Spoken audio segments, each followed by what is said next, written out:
En esta contienda por la gobernación de la Florida, el Partido Demócrata asegura a los especialistas la tiene puesta en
Hoy vamos a analizar lo que ha sucedido. Bueno, vamos a analizar dentro de la política dos tópicos principalmente.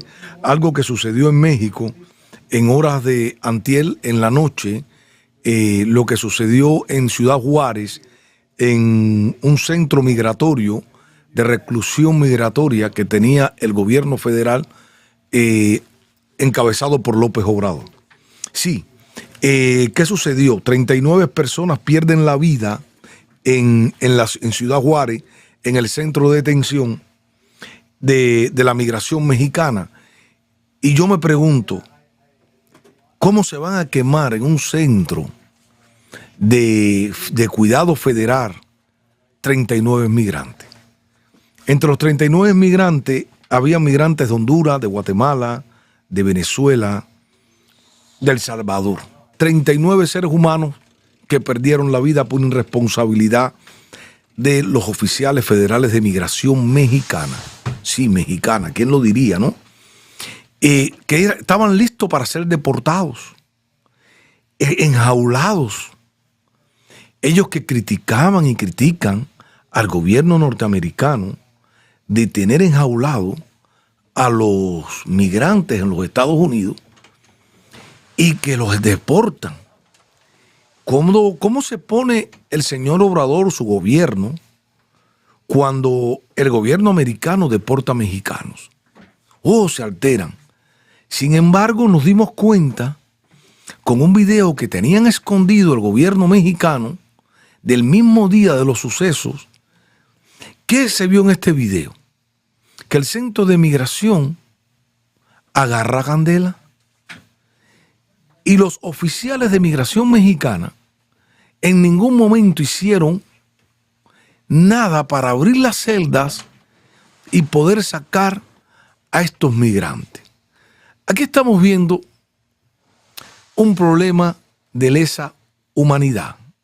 Aquí estamos viendo un asesinato premeditado, porque los protocolos deberían de haber actuado los oficiales de migración mexicana para que no pudieran morir 39 seres humanos, los que están graves, que están enfermos, están graves en los hospitales ahí en México.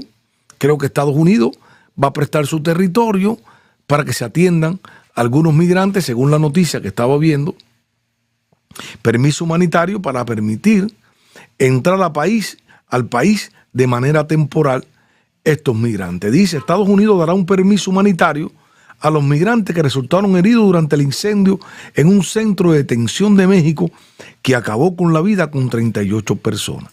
Las autoridades norteamericanas están preparadas para usar un permiso humanitario para permitir que individuos gravemente heridos reciban cuidados intensivos en centros de salud del país, en el país. Digo la Oficina de Aduanas y Protección Fronteriza en un comunicado AF. Los migrantes que reciben un permiso humanitario pueden entrar de manera temporal en los Estados Unidos, se estipula en la página web de la CBP, por sus siglas en inglés, esto de aduana, para que entren los enfermos, los migrantes.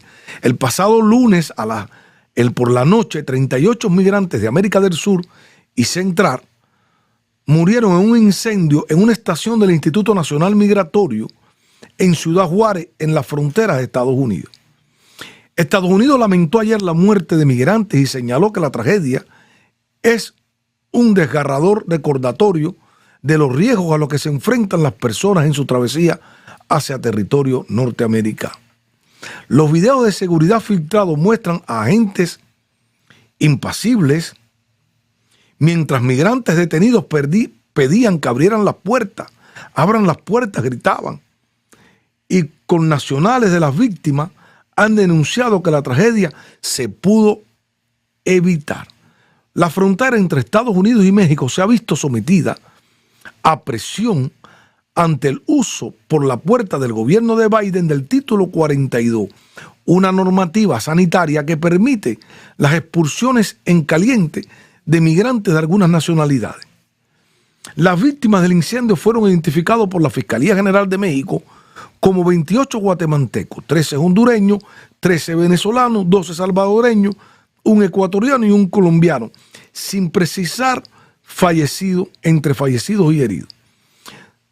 Todos estos países, salvo Colombia, Ecuador, están sujetos a la expulsión bajo la normativa que se espera sea revocada el 11 de mayo. Bajo el título 42 impuesto por el expresidente Donald Trump del 17 al 21, Estados Unidos ha llevado a cabo más de 2,5 millones de expulsiones de personas migrantes de acuerdo con datos del International Rescue Committee.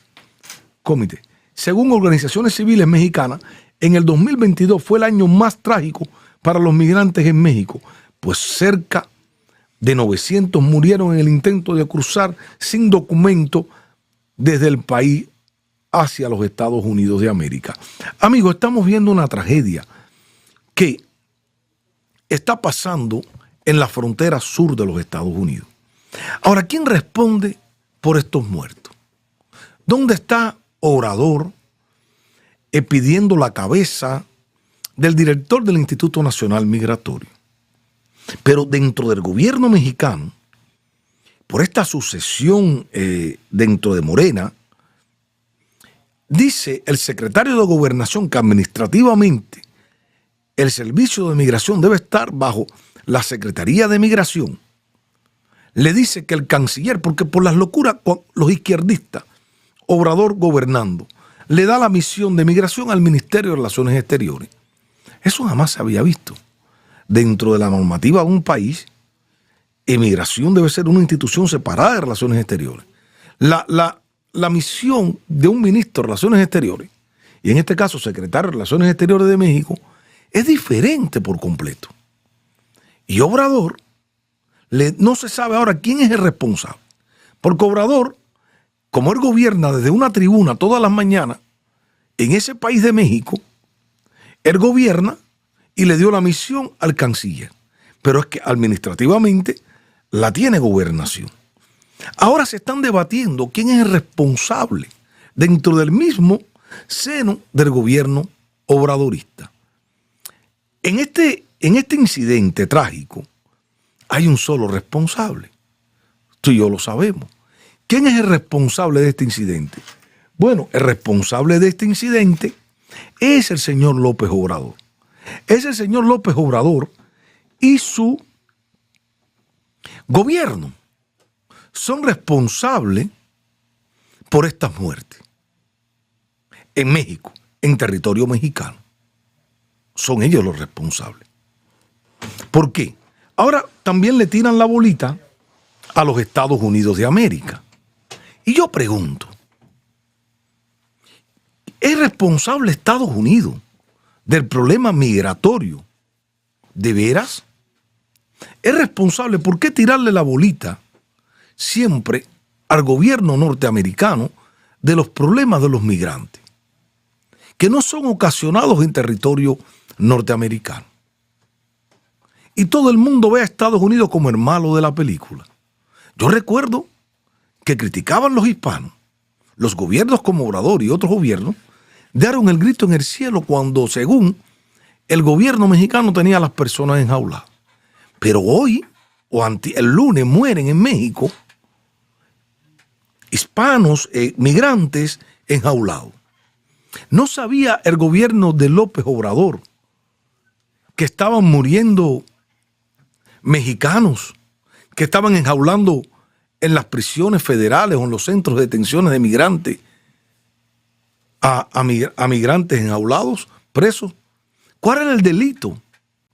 Sí, los van a deportar de territorio mexicano. Pero si López Obrador y su gobierno defienden al conciudadano mexicano que no sea deportado de los Estados Unidos de América, o sea, ¿por qué razón usar una política en tu país contra los migrantes que no quiere que se use con el migrante mexicano en los Estados Unidos de América? O sea, ¿a quién le vamos a adjudicar este problema? Estados Unidos abre y quiere recibir a los migrantes enfermos, que están heridos, recibirlos en los Estados Unidos de América. Con el dinero, sabemos de dónde sale el dinero, es humanitario. Hay que atenderlos, que estén aquí y temporalmente, yo pienso que se queden ya aquí, si ya los entraron y se jugaron la vida, esos migrantes deberían moralmente de dejarle que vivieran en los Estados Unidos. Pero ¿a dónde radica verdaderamente el problema de los migrantes? ¿Es en México, en la frontera norte con los Estados Unidos? ¿Es el problema radica en la frontera sur de los Estados Unidos, en las ciudades fronterizas? ¿Por qué nadie habla de los verdaderos culpables? Porque aquí estamos hablando de El Salvador, de Guatemala, de Honduras, de Colombia y de Venezuela. ¿Dónde comienza el problema? En cada país. En cada país radica el problema, que no resuelve sus gobernantes el problema de los ciudadanos. Y América Latina se ha convertido en un expulsor de ciudadanos de sus países, porque los gobiernos de América Latina han sido incapaces de darle el bienestar a los ciudadanos. Sí, el bienestar a los ciudadanos. Y ahora buscar culpables en los Estados Unidos o en el norte de México. Sí, porque López Obrador, en esa manera demagógica que tiene, yo me recuerdo cuando era candidato, le decía a las personas que iba a abrir las fronteras para que los migrantes llegaran. Los migrantes se aprovecharon de eso, de fronteras abiertas. Y en ocasiones niños que venían solos y los tiraban en la frontera, a expensas de las mafias, de la trata de blancas. El problema no es que se hayan quemado estos migrantes. El problema es cuántos migrantes han perdido la vida por el simple hecho de llegar a un país que puedan tener oportunidades diferentes, donde los gobiernos de América Latina no se responsabilizan con lo que está pasando en sus países. Entonces, esto es una llamada de atención realmente a los gobernantes de América Latina, porque el problema radica en cada país de América Latina. Sí, porque critican siempre a los Estados Unidos de América, todos critican a los Estados Unidos de América, pero todos quieren venir, todos queremos venir para los Estados Unidos de América. Critican a los Estados Unidos cuando hay una postura sobre los migrantes. Pero ellos no se autocritican por no darle el bienestar a los ciudadanos de sus países y se han convertido en expulsores de migrantes. Y que nadie le importa desde que sale del país. Bueno, ¿y qué van a hacer Estados Unidos con este problema? Porque ya es hora de llamar las cosas por su nombre. Oye, si tú no eres capaz como gobierno de darle resultado, de darle bienestar a tus ciudadanos, y me están mandando migrantes para acá, oye, yo voy a hacerme cargo de tu país. Y vas a pasar a ser colonia, ¿nos gusta eso? Porque exacerbamos el patriotismo. Si Estados Unidos mete un manotazo y dice, yo voy a plantar mi bandera, mis leyes, porque el problema de América Latina es que no hay leyes. Y los gobernantes de América Latina se limpian, como Poncio Pilato, sobre los problemas que hay y la expulsión de migrantes. Yo pregunto, hay que enjuiciar a todos los presidentes estos que expulsan migrantes, que ponen la vida de los migrantes en peligro. Hay que expulsarlos. De veras tenemos que hacer eso nosotros, los Estados Unidos de América, llamar a la Corte Penal Internacional a que tome medida con todos estos gobernantes, que lo único que han hecho es ser expulsores de sus ciudadanos en el mundo. ¿Por qué no lo hacemos? Porque están persiguiendo a este gobierno, quiere perseguir a Vladimir Putin. Está bien, a la Corte Penal Internacional. Oye, ¿y por qué entonces no enjuiciar a toda esta gente, a todos estos presidentes que son expulsores de migrantes? Lo hacemos. Se pongan las leyes fuertes de los Estados Unidos extraterritorial. Porque de todas maneras me están mandando millones de personas a los Estados Unidos. ¿Y quién tiene que resolver el problema de estos millones de migrantes? Los Estados Unidos, la atención médica, la atención de comida. En ocasiones vienen niños solos. Vienen gente enferma. Vienen personas mayores de edad. Y al final Estados Unidos tiene que hacerse cargo de los migrantes. Vamos. Hay que enjuiciar entonces a todos estos mandatarios de América Latina que no le dan respuesta a sus ciudadanos y le crean un problema a los Estados Unidos de América.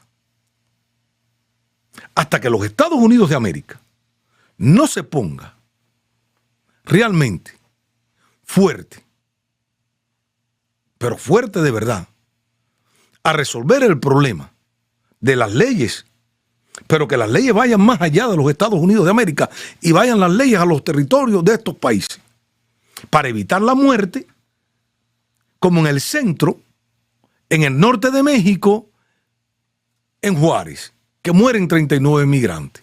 ¿Dónde está Maduro de Venezuela? ¿Dónde está el presidente de El Salvador? ¿Dónde está el presidente de Guatemala, de Honduras?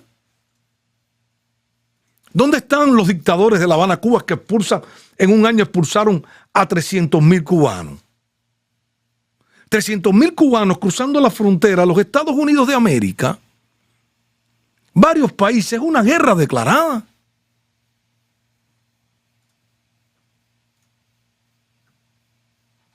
¿Dónde están? Hasta que Estados Unidos no ponga y no se ponga duro verdaderamente en hacer leyes más allá de su frontera y responsabilizar a los migrantes, a los gobiernos de estos hechos, vamos a tener los problemas en la frontera por mucho tiempo. Porque aquí vemos migrantes que murieron de Venezuela. El gobierno, el régimen de Maduro se declara como un régimen humanitario. ¿Y por qué huyen los venezolanos de ahí? ¿Por qué huyen los venezolanos? ¿Por qué huyen los venezolanos de Venezuela? ¿Quién se va a hacer cargo de esos muertos para mandar sus cuerpos hacia Venezuela? Bueno, según te dicen las noticias, que es la Cancillería mexicana. Y Maduro lavándose las manos. Y los presidentes lavándose las manos. Y los problemas en Estados Unidos y en la frontera norte de México. Obrador, con su demagogia, Morena con su demagogia, que deporta migrantes, porque los migrantes estaban presos. ¿Por qué? Porque iban a ser deportados. Iban a ser deportados los migrantes. Según me enteré, estos migrantes iban a ser deportados. Y Obrador deportando migrantes. ¿De veras, Obrador? Si tú defiendes a tus migrantes en los Estados Unidos de América, ¿quién defiende a los venezolanos en territorio mexicano? ¿Quién defiende a los guatemaltecos, los hondureños, a los cubanos en territorio mexicano? ¿Dónde están los cónsules de todos estos países reclamándole al gobierno mexicano por estos muertos, por estos asesinatos que sucedió en Ciudad Juárez, en el centro de detención de migración? ¿Cómo no previeron en los protocolos estas muertes? ¿De veras? ¿Por qué no lo previeron? ¿Por qué los oficiales de migración lo dejaron trancado? Esto se hace muy sospechoso. ¿Querían ustedes mandar un mensaje a los migrantes que si pasan por México los van a joder a todos? van a perder la vida donde deberían estar protegidos. Yo me imagino cómo sería el escándalo de los políticos izquierdistas, los políticos latinoamericanos, si estas muertes hubieran ocurrido en un centro de detención de los Estados Unidos de América. ¿Cómo sería el escándalo? Grandísimo. Estas muertes tienen que hacer que América Latina, el gobierno norteamericano, tome conciencia realmente de lo que está pasando. De lo que está pasando, amigos míos. Hay que hacer ya, convocar a Estados Unidos, meter un manotazo en la mesa, porque tiene que tomar esto como una declaración de guerra. Porque todos estos mandatarios se están echando fresco. Y los problemas radican en cada país. Los problemas radican, eso es mío, perdón. Los problemas radican en cada país latinoamericano y Estados Unidos callado. El gobierno norteamericano callado. Hay que juzgar a todos estos presidentes también. Yo pido, porque son vidas humanas que se están perdiendo. El otro día un loco puso a un niño en la frontera de 1 año al lado del Río Bravo de la parte americana. Traficando niños, dejándoselo a los Estados Unidos el problema. Yo no sé si por ahí está esta señorita ya, María Fernanda. Después del break. Después del break. Porque yo quiero hablar con María Fernanda, venezolana, para conversar con ella estos problemas de los venezolanos, porque además la contabilidad no solamente son de cubanos saliendo por la frontera que llegaron a este país, 300.000 cubanos. ¿Cuántos venezolanos está expulsando Maduro? Esos niños cuando llegan con su familia, señor, eso tiene un costo. Todo esto tiene un costo para el contribuyente norteamericano. Esto es acabar con los Estados Unidos de América. Pues como nos sentamos y analizamos y vemos 300.000 cubanos, vemos tantos de acá, millones, miles de todos lados, que llegan a Sudamérica para atravesar países suramericanos y llegar aquí, esto es una declaración de guerra del mundo contra la potencia norteamericana. Es desmembrar la economía norteamericana. Es desmembrar la sociedad norteamericana. Y ya está por ahí María Fernanda de Venezuela. María Fernanda, ¿cómo estás? Hola Carlos, bien, ¿y tú cómo estás? Te escucho. Buenas tardes. Oye, María Fernanda, estamos analizando el problema de qué pasa pasaron, bueno, eran algunos de diferentes países, pero habían venezolanos también aquí, María Fernanda. Correcto. Y yo decía, conversando, que todo el mundo le echa la responsabilidad y la bolita a la política migratoria de Estados Unidos, pero el problema radica en los gobiernos que son expulsores de migrantes. Correcto. ¿Cómo tú ves la situación de los venezolanos desesperados? Porque estamos viendo, María Fernanda, que son miles de venezolanos que están atrapados en todo México, ¿no? Correcto. Mira, Carlos, hablando un poquito, si lo ponemos políticamente, es un juego, como hemos conversado en otros programas, geopolítico, donde la culpa no es nada más de un país, es de varios países, empezando por el país que expulsa a sus ciudadanos. En este caso sería pues Venezuela, Cuba, Nicaragua, todos estos países que tienen una migración masiva, ¿verdad? ¿Me escuchas? Sí. Adelante. Ok. Después, ese mismo problema obviamente pasa a otras nacionalidades, en este caso México, los Estados Unidos, si hablamos de este lado del hemisferio, ¿verdad? Entonces es una situación en la que no podemos nada más culpar a un país. Son muchos países, muchos gobiernos, mucha la política que está envuelta en esto. Ahora, la situación que sucedió el lunes con los 39 migrantes hasta los momentos que pues murieron en ese, no sé si llamarlo accidente, si fue con intención, quién lo ocasionó, te digo que la verdad de esa situación no la sabemos ninguno, porque yo creo que ni siquiera a lo mejor las mismas autoridades mexicanas sabrán Sí, cómo han inició tenido, todo. han tenido imprecisiones desde el gobierno federal, Claro. desde Gobernación, Instituto Nacional de Migración, hasta el gobierno local de Ciudad Juárez. Todos han tenido imprecisiones, pero además, como tú dices, se ve que los oficiales de migración no hacen nada por sacar a los migrantes de las prisiones. Correcto. La situación fue muy triste, primero porque como sea que haya iniciado esa situación, ¿verdad? Si fue un migrante que prendió eso, un incendio, guardia, si fue el país, eso no lo sabemos, pero sea quien haya sido, la respuesta debió haber sido mejor. Debieron de esos ciudadanos que son los encargados, ¿verdad?, de la seguridad de esas prisiones, haber abierto esas puertas y dejar que la gente saliera. Están luchando por su vida en ese momento. Ya no estamos hablando nada más de que quieren pasar una frontera y venir para los Estados Unidos a tener una mejor vida, sino de que en ese momento estás luchando por tu vida porque te estás prendiendo en llama. Oye, ya habían niños, mujeres, quién sabe la cantidad de personas que puedan haber estado en ese lugar de diferentes situaciones, ¿correcto? Entonces, es una situación personalmente que la veo, es muy difícil, es bien triste la misma, cómo surgió todo, ¿verdad?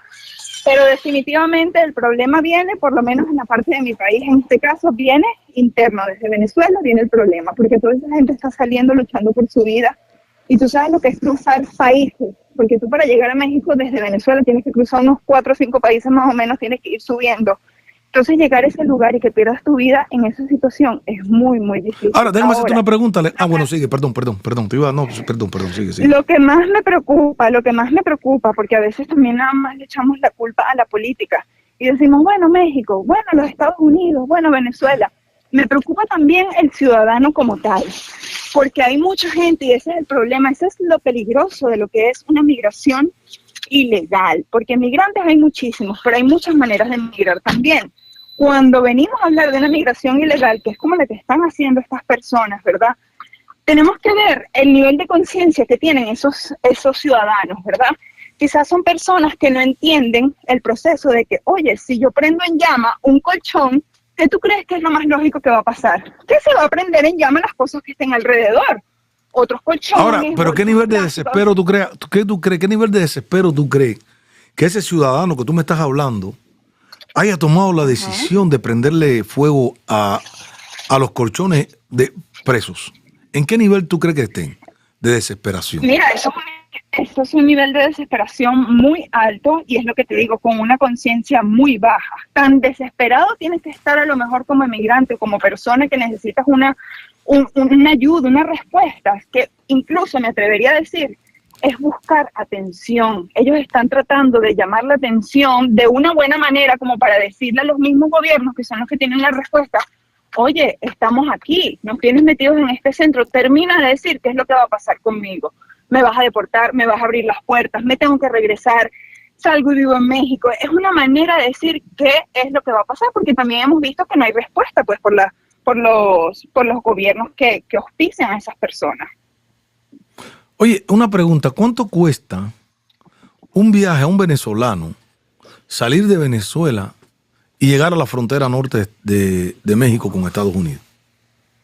No, imagínate, eso no sabría decirte, aproximadamente no sabría decirte cómo, pero yo el dinero, la data que he manejado, nada más de los coyotes, lo que llaman los coyotes, que son las personas que te ayudan a pasar, no que te cubren el hospedaje ni te cubren la transportación de una ciudad a otra dentro de México, no, nada más los que te ayudan a pasar. La frontera como tal te cobran de $3,000 para arriba, $1,000, $2,000, $3,000.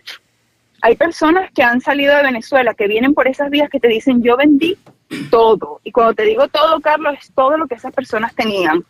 Casa, carro, prendas, todo. En mi país se manejaba el oro desde hace muchísimos años, que desde el más pobre hasta el más rico podía tener una cadena de oro, anillos de oro.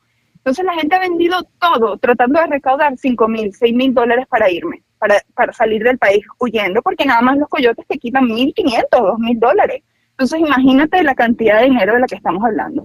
Ahora, Alex, fíjate cómo se parece, ¿no?, a los cubanos también. Pero hay una cosa que me llama la atención, María Fernanda. Lo mismo que Cuba, pero bueno, ¿de dónde sacan? Según porque se habla, y todos hablamos de la economía paupérrima de Venezuela, del venezolano. ¿De dónde puede sacar el venezolano que no pueda vender una casa y que vienen. Porque hemos visto muchos jóvenes que yo sé que no son dueños de casa. ¿Cuánto? ¿De dónde salen? Sino que simplemente se arriesgan. Sí, pero hay que pagar a esos coyotes, ¿no? Con lo que tienen.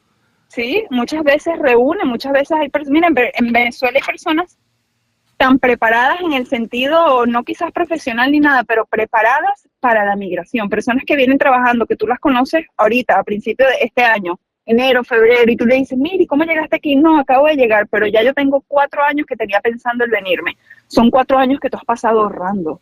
Son 4 años que tú has pasado pensando cómo es que lo vas a hacer. Hay personas que se meten hasta en deuda. Mira, te digo, yo he visto, y personalmente no conozco a nadie, pero por las redes sociales, he visto chicos venezolanos que hacen live, en TikTok especialmente, y se ponen a hacer live, y a veces los escucho para escuchar las historias, porque a mí me encanta escuchar las historias de las personas. Y muchos te comparten y te dicen, aquí estoy, ya estoy en los Estados Unidos, con deudas hasta la cabeza, y no es con deudas en un banco, no, con deudas en personas cercanas que ellos conocen, que se atreven a prestarle dinero para hacer el viaje hasta acá. Entonces, al tú llegar acá, tú tienes que empezar a trabajar, pero ni siquiera para vivir, sino para pagar la deuda que tienes con alguien que te ayuda a salir de Venezuela. Imagínate eso. ¿Y cómo tú te endeudas y cómo se cobra esas deudas? ¿Quién las cobra? No lo sé. El proceso, te digo la verdad, es que no lo sé, pero es así. Muchas personas, amigos de alguien que ya tienen aquí, que te apoya y te dice, toma, sí, yo te doy 3.000, yo te doy 2.000, yo te doy 5.000, y así van las personas reuniendo y en tanto tiempo tú me lo tienes que pagar. Hay gente que cobra hasta intereses, te digo. Wow. Oye, María Fernanda, una pregunta que está muy interesante porque se parece mucho a la realidad de los cubanos. A ver, de los cubanos.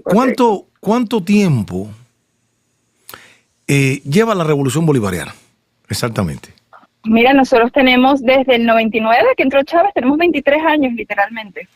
23 años. 23 años, exacto. Y lo que pensamos que iba a ser un tiempo ha sido con Chávez estuvimos 13 años, porque él estuvo 13, 14 años, él estuvo como hasta el 2013, sí, el 2013 cuando él murió, y el resto ha sido pues con esta cuerda a otros locos que pensamos, el venezolano, te comparto algo y esto es algo que yo decía personalmente, lo escuchaba de mi familia, de llegado a mis familiares, y ahorita todo venezolano que tú le preguntes, la gente estaba loca por salir de Chávez, pero había muchas personas que sabían también que al salir de él íbamos a entrar en algo peor por todos los que estaban a su alrededor.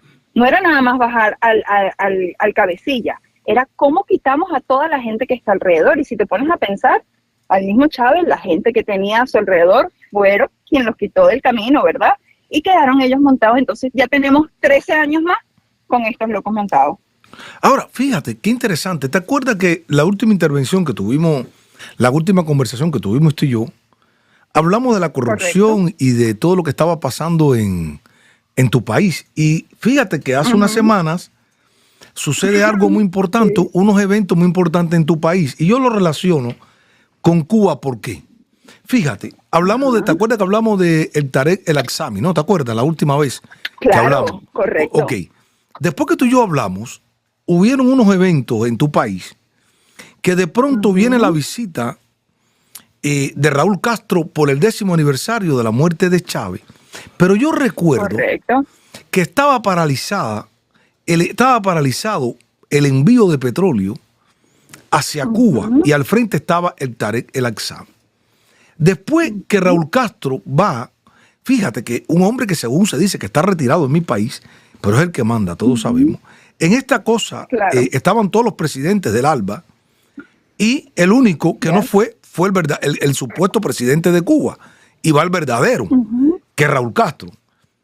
Pero después de la visita de Raúl Castro, suceden 2 eventos en tu país, María Fernanda. ¿Cuál? Y yo lo defino así. Él se vuelve a reabrir el envío de petróleo a Cuba, pero viene esta trama de que cae el Aksami y un grupo de funcionarios, incluyendo militares, en corrupción en tu país. Y tú y yo habíamos hablado de la corrupción de PDVSA, ¿te acuerdas? Claro, que viene por años, solo que ellos ahorita es que están diciendo que ellos se están dando cuenta de qué es lo que está sucediendo. Ahora yo te pregunto, Maduro no sabía que el Aksami estaba robando. Exacto. Esa es la pregunta que nos hacemos todos y eso es parte del mismo entramado. Y mire, cuando tú hablas con personas, yo tengo personas cercanas que han estado en la política por años y no nada más en la venezolana, sino en la panameña desde el 80 y pico como Marto Rijo, han vivido la de Cuba. Son personas diplomáticas, por así decirlo, negociadores diplomáticos. Y cuando ellos te van explicando los procesos, te dicen, hay un momento donde el poder, el dinero, la corrupción ya no puede tanto con el mismo gobierno, que entre ellos mismos empiezan a atacarse. ¿Y qué es lo que está pasando ahorita con nosotros? Para el Aizami es el hermanito de Nicolás Maduro, de Diosdado Cabello, y ahí está, lo agarraron. Ahora, no se está hablando, de repente, entre ellos mismos empiezan a acorralarse. No se está hablando de que hay una división en el seno del chavismo, donde Correcto, el Aizami, porque ahora con el Aizami están cayendo un grupo de funcionarios chavistas. Pero cuando tú ves Correcto. el entramado dicen que el Aizami y los hermanos Rodríguez tienen problemas, está fracturado ese grupo de poder, pero no trastoca el problema del Aizami, no llegará hasta la hija de Hugo Chávez y hasta el hermano Adán Chávez, que era muy amigo del Aizami y fue financista por mucho tiempo el Aizami. ¿Cuál es tu criterio? ¿Qué está pasando dentro de ese grupo de poder en Venezuela? Bueno, lo que te estoy diciendo son un grupo que tiene años fracturados entre ellos mismos y es lo que se puede oír de personas que están dentro de ellos mismos, están juntos, pero el Aizami no soporta a las hijas de Chávez, el que manda es Nicolás Maduro, pero en verdad el que manda es Diosdado Cabello, o sea, tenemos toda esa dinámica, ¿verdad? Y tú lo puedes saber por la misma revolución, la gente, los generales y todas esas personas dicen, entre estos no se soportan, entonces ya llegamos a ese punto de que ellos no se están soportando y cuando tú tienes tanto poder y tanta avaricia y hay tanta corrupción de por medio, ¿qué es lo primero que vas a empezar a hacer? Oye, así este sea mi hermanito, hay que empezar a quitar gente de adentro de esto, empezar a descontaminarnos nosotros para poder decir que estamos haciendo algo bueno. Y mira que todos los movimientos han sido muy estratégicos, ¿verdad? Porque esto también, que lo hablamos la última vez que yo te dije, lo más peligroso que le puede pasar a nuestros países es cuando empiezas a limpiar la situación internacionalmente. Entonces, ¿qué va a pasar ahorita internacionalmente? Internamente en Venezuela, o los cubanos, tú, yo, personas que entendemos de esto, sabemos que todo es una trama. Y que, oh my God, tenían 20 años en corrupción, pero ahorita fue que se dieron cuenta. Eso es mentira. Ellos siempre sabían que el Aizami estaba ahí robando y que el Aizami tenía a los amiguitos, a los coroneles, a los hijos, robando también de PDVSA. Pero ahorita, como ellos quieren limpiar su imagen internacional, que eso es lo más peligroso, ellos están empezando a entre ellos mismos tirarse tierra. ¿Para qué? Para internacionalmente decir, especialmente con PDVSA, porque fíjate que todo lo agarraron fue con PDVSA, no bajaron ninguna otra institución donde dijeran, oye, en el Ministerio de Educación está pasando corrupción. No, fue PDVSA, porque ellos necesitan y están empezando a volver a vender y a distribuir petróleo a los Estados Unidos, a Cuba. Entonces ellos necesitan limpiar esa imagen de corrupción para internacionalmente decir, oye, sí, eso estaba pasando, pero ya nosotros sacamos a todas esas personas y ahora somos unas personas limpias, aquí estamos, todo va de punta en blanco. Y es tan pensado que hace 44 minutos salió una noticia que dice, Estados Unidos anuncia que está dispuesto a participar en la conferencia internacional para resolver la crisis política en Venezuela que convocó el presidente Gustavo Petro en Bogotá. ¿Qué quiere decir eso? Que es una estrategia de legitimación del régimen. Ya los Estados Unidos está diciendo, no es que nosotros no nos vamos a sentar a negociar con Venezuela. Claro que sí nos interesa hacerlo. Vamos a hacerlo, esto es como si fuera un negocio. Vamos a hacerlo a través de un third party. ¿Quién es ese third party? Colombia. Convócate a una reunión y tú me invitas a Maduro, que es aliado tuyo, y yo como Estados Unidos, yo voy a estar ahí presente también para darme cuenta qué es lo que está sucediendo. ¿Y qué tú crees que es lo que van a explicar en esa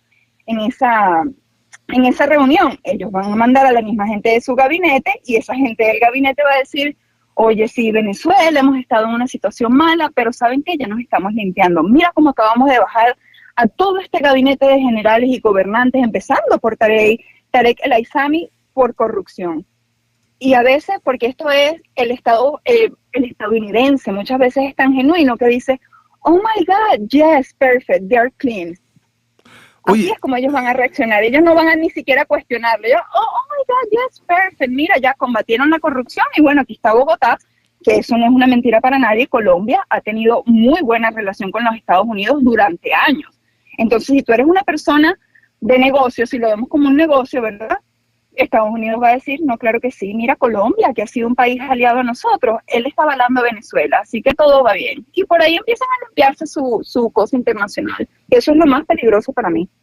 Ahora sí, porque si se limpia esta imagen internacional, y como hemos visto que las compañías norteamericanas quieren meterse, bueno, ya están abiertos a trabajar con PDVSA, esto va a ser una entrada, una fuente de ingreso inagotable para el madurismo, para el chavismo. Exactamente. Y para ellos mismos, porque te aseguro que nada de eso va para el pueblo. El que está más necesitado, para esas personas no va, ni un centavo. Oye, María Fernanda, el pueblo venezolano, te pregunté la otra vez y te vuelvo a preguntar si tienes contacto. ¿El pueblo venezolano perdió toda la esperanza de libertad? Mira, yo creo que sí. Tú sabes que nosotros hemos pasado por muchísimas fases y en Venezuela hubo la fase que ya fue casi para el final de Hugo Chávez, me atrevería a decir, incluso cuando yo migré para acá, para los Estados Unidos, 2012, 2013, 2014, todos esos años fueron, no sé si lo recuerdas tú también, claro, de muchas marchas, muchas protestas, la gente en la calle. Tú sabes la cantidad de personas que murió en Venezuela por estar protestando, de chamos que mataban, las bombas lacrimógenas que ahogaban a las señoras. La gente en ese momento todavía tenía una esperanza y la gente decía, ¿sabes qué? Si nosotros salimos, vamos a luchar por la libertad de nuestro país. Pero el gobierno cansó al pueblo, el pueblo se cansó. Imagínate lo que es estar en marchas y en guarimbas y en todo eso por 6 meses, por un año. Hay un momento familiares donde pierden su familia y le matan a sus hijos, que todo el mundo empieza a recogerse. Entonces, ese auror de todo el mundo, vamos para la calle, que vamos a proteger a nuestro país, el gobierno cansó a las personas y las personas bajaron las revoluciones. Entonces el que quedó adentro dijo, no, ya no vale la pena que marchemos, si tenemos un año marchando y no han hecho nada por nosotros. Ese es el que está adentro. Y el que está adentro, que perdió también la esperanza, dijo, sabes que aquí no recuperamos nada, así que vámonos. Y ahí fue cuando inició esa migración también masiva. Entonces, a mi parecer, a mi punto de vista, el pueblo venezolano ha perdido muchas las esperanzas de la libertad. Ya se sabe que esto no se, de ese gobierno tan corrupto no se sale ni con una marcha, ni con una propuesta, ni con una demanda internacional, ni compararnos en la ONU y decir Venezuela está sufriendo, somos la mayor migración a nivel mundial. Ya con eso no vale nada. Ya yo pienso que aquí lo que viene es un proceso de, si en verdad quieren bajar a las personas que están en el gobierno, es un proceso de negociación. Y es una negociación para sacar a esas mismas personas que están en el gobierno, ¿verdad?, con una protección, porque también sabemos que esas personas no pueden bajarse de esos cargos porque se les quita la inmunidad política, ¿verdad? Entonces, en cualquier parte, ¿puedes tú crees que la gente de nuestro país Maduro no se atreve a ir? Pero bueno, pues, yo creo que a Cuba es lo más lejos que él ha llegado, pero él no se atreve a poner un pie ni en Panamá, ni en Perú, ni en Argentina, porque el lugar donde vaya lo van a agarrar. Entonces, ¿qué va a pasar? Para poderlos bajar a ellos, tienen que entrar, igualito como te dije ahorita, como si fuera un negocio, un third party, unos negociantes, ¿verdad?, que sean de la ONU, de lo que ellos quieren que sea, un comité especial que negocie y le digan, ustedes lo que tienen es que irse y van a tener que irse protegidos o para Rusia, o para Cuba, o para Irán, para Turquía. En algún lugar de esos tienen ellos que vivir escondidos y protegidos políticamente, porque si no, en ninguna otra parte, con todas las denuncias y las demandas que tienen, no van a poder vivir en paz. Pero también es difícil llegar a ese proceso de que ellos acepten, oye, tienes el país dañado, tienes a todo el mundo encima tuyo, ¿cómo vas a hacer para salir de aquí vivo? ¿Cómo hacemos para negociar contigo? ¿Para dónde es que te quieres ir? ¿Qué país es el que te va a dar asilo político? Ahora, escuchándote a ti, que esto se termina en acuerdos, en darle inmunidad a estos dictadores. A ver, ¿y qué papel juega la oposición venezolana en todo esto? Pues si te soy bien sincera, no lo sé, porque hasta la oposición, así como hablamos ahorita que hay un quiebre en el mismo chavismo, la misma oposición está quebrada. Y ya lo que nos quedan de líderes de oposición será 1 o 2, porque todos han hecho una payasada. Hemos creído, la oposición creyó mucho en los líderes que teníamos enfrente, en Leopoldo López, en Enrique Capriles, en el último, en el Juan Guaidó, y los 3 han salido vendidos para el otro lado. De Juan Guaidó hay fotos de él sentado negociando con Maduro, con Diosdado Cabello, Leopoldo López, ¿dónde está? Viviendo la vida en España, haciendo una política internacional, diciendo todos los derechos que se violan en Venezuela, pero está en España tranquilo. Entonces, hasta la misma posición está fracturada, que eso también es el peligro. Mucha gente que dice, queremos salir de ellos, sí, pero ¿cómo salimos de ellos? ¿Cómo bajamos a todo un comité? Imagínate que quitáramos Maduro, Diosdado, Talen William Saab, Tarek Aizami, que saquemos a toda esa gente. ¿Y a quiénes ponemos en esos puestos? ¿A quién se puede poner si no hay más nadie que sea un líder frontal político? Oye, fue una oposición, es una oposición controlada por el chavismo. Sí, siempre lo fue desde hace muchísimo tiempo, desde que ellos metieron a Leopoldo López preso, que pasó bastante tiempo preso también, y él también sufrió por estar enfrente de la oposición. Eso no se le puede quitar, ni negar, ni borrar, por más que esté ahorita en España.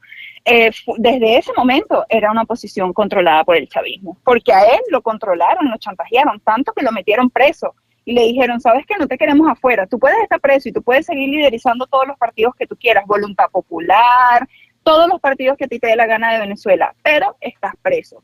Después de ahí salió Enrique Capriles. Con Enrique Capriles lo mismo, él salía y le decía a la oposición una cosa, pero ¿qué pasaba? El chavismo lo controlaba y el mismo chavismo lo chantajeaba. Él salía y decía, la gente del chavismo no sirven para nada, no hace nada. Y salía Diosdado, salía Maduro, ay, eso es lo que le estás mintiendo, si aquí está una fotito, mira, él vino a vernos, se reunió con nosotros, el jueves en la noche tuvimos 4 horas en reunión.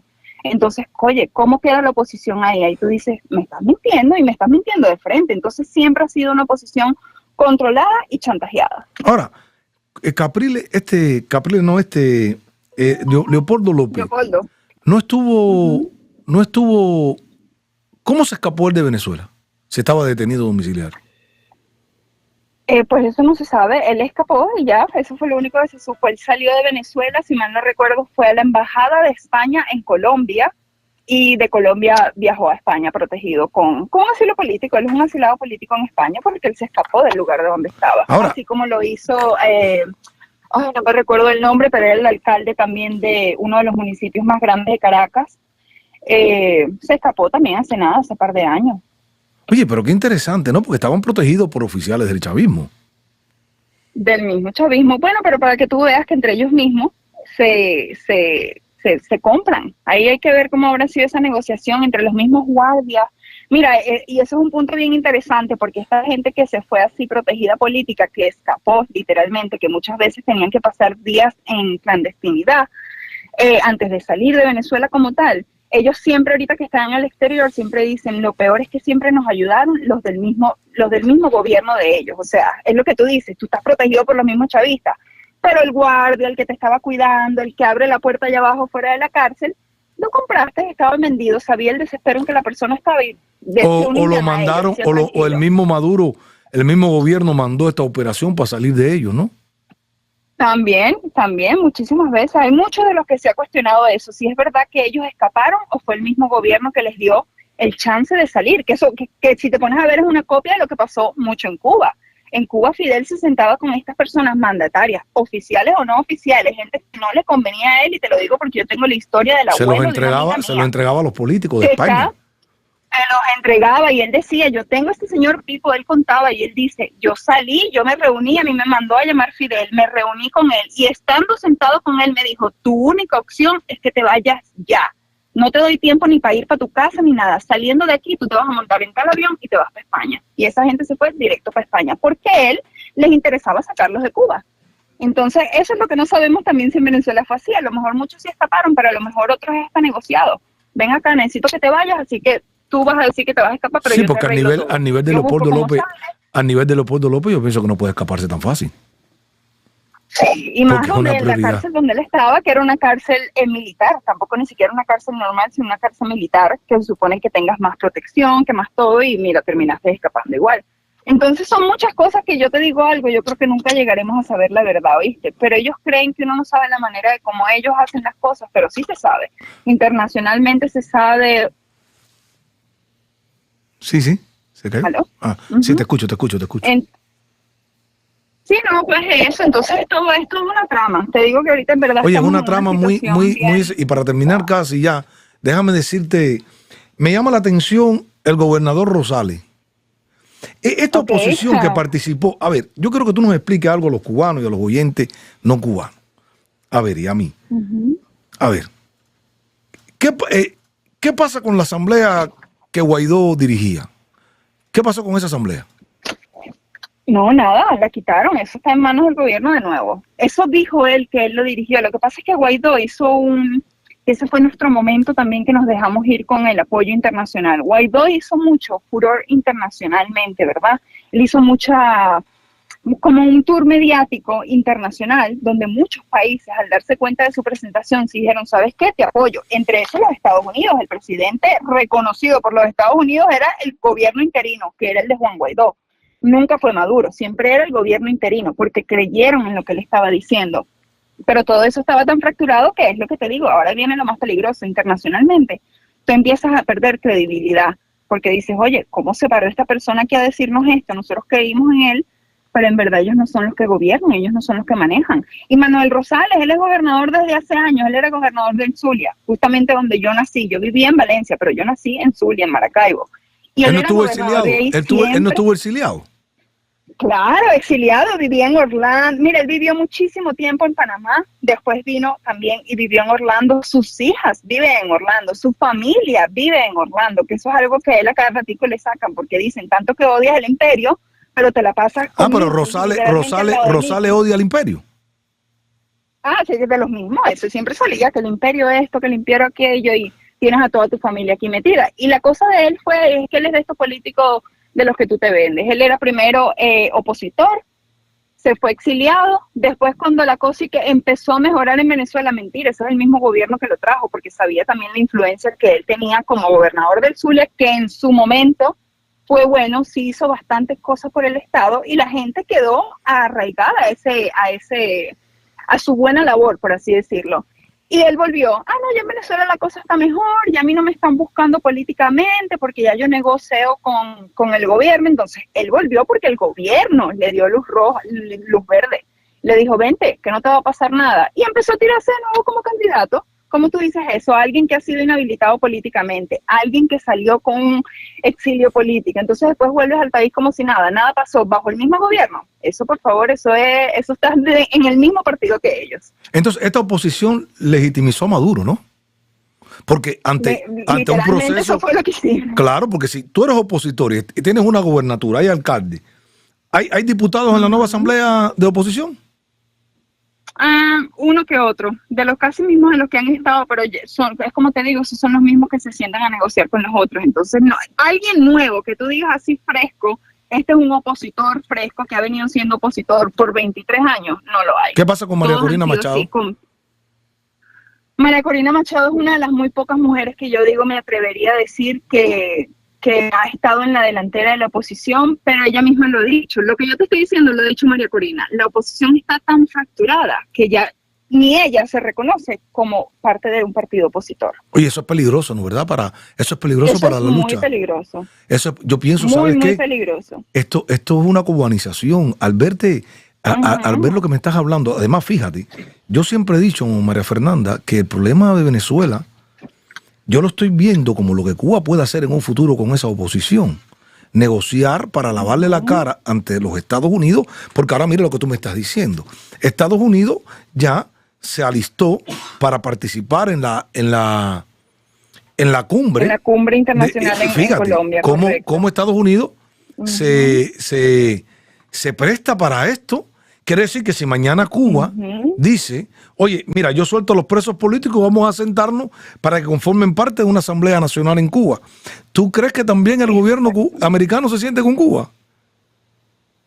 Pues no lo sé, habría que ver, pero quizás sería una manera de hacerlo. Y si no es directamente Estados Unidos y Cuba, como te digo, todos los países se manejan como si fuera un negocio, a través de un third party. Entonces, a lo mejor no directamente con Cuba, pero si convocan algo, vamos a hacer una asamblea especial en México, donde Cuba está invitado. Dale que yo me voy a sentar al lado de ellos a hablar con ellos. Entonces, no está pasando ni en Cuba, ni está pasando en los Estados Unidos, está pasando en un tercer país donde tú y yo estamos negociando. Wow, María Fernanda, de verdad. Oye, María Fernanda, tienes una deuda, tenemos que seguir conversando sobre este tema porque fíjate, estás muy clara, qué casualidad. Nos dijiste que Petro convoca esta cumbre y Estados Unidos se quiere sentar y en un futuro pueden convocar López Obrador a hacer lo mismo que lo está haciendo, Ajá. sirviendo de intermediario con la administración norteamericana por el tema cubano, para buscar una solución al tema cubano. Y lo jodido es que la oposición se preste. Yo siempre he dicho que la oposición cubana, no toda, pero hay una parte de la oposición cubana que se me parece mucho a la posición de Guaidó. Y es formar parte, porque lo han intentado, han amagado, de formar parte de una oposición legitimizada por el régimen, y que porque además la solución, si tú y yo nos ponemos a hablar, María Fernanda, y vamos a dejarlo para la próxima, pero me quedo con esta idea para que tú también te quedes.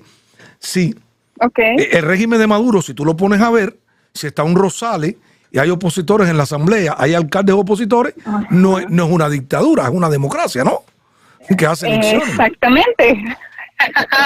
Y por eso también es que hemos tenido mucho tiempo con ellos, y es lo que te digo, es lo más peligroso, porque internacionalmente entonces tú lo estás mostrando como una democracia. Tú dices, sí, yo estoy al mando, y dicen de mí que soy un dictador, pero yo no soy ningún dictador, porque mira, ahí tienes una posición, ahí tienes ponte que sea Rosales es el representante de la oposición. Internacionalmente entonces no es una dictadura, porque no es nada más uno el que está arriba, sino que tiene también a su contrarrestante, que es mentira, está alineado con él. Entonces ya ahí legitimizaste eso. Es lo mismo que ha pasado en Cuba, igualito, es el mismo sistema. Wow, increíble, porque Rosales se quiere tirar a la presidente. Entonces vamos a ver la misma película. Vamos a esperar, en unos días más nos reunimos, María Fernanda, porque siempre es un grato, ¿verdad? Un buen sabor de boca hablar contigo. Con tus conocimientos, tus explicaciones, de verdad que nos pusiste muy buenas en contexto. Vamos a seguir al tanto de lo que pasa con estas muertes en Ciudad Juárez también, pero vamos a seguir viendo la política, esta cumbre internacional, ¿no? Que se nos hace muy interesante. ¿Quién la convoca? Oye, y Petro, fíjate, estuvo reunido hace unos días con Maduro en un portal, los dos en un sillón, y después sale esta cumbre. Es interesante. Nos vemos la próxima semana, en unos días más, cuando tengas un tiempo y conversamos sobre esto, ¿no? Seguro, me quedo con eso en mente, y la próxima semana seguimos conversando. Oye, María Fernanda en la línea. Gracias, María Fernanda. Una venezolana. Gracias. Gracias, cuídate. Analista política, está en Tu Fiesta Radio de 6 a 7 de la mañana con el equipo diariamente de Tu Fiesta Radio.